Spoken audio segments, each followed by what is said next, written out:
been the success that it has become.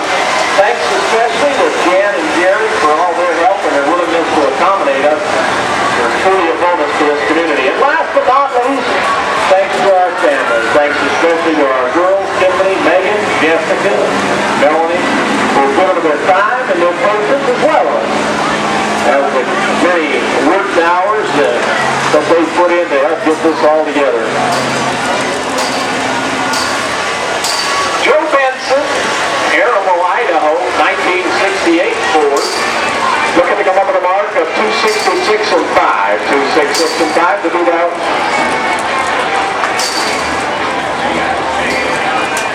the old-bound Chevy pickup truck.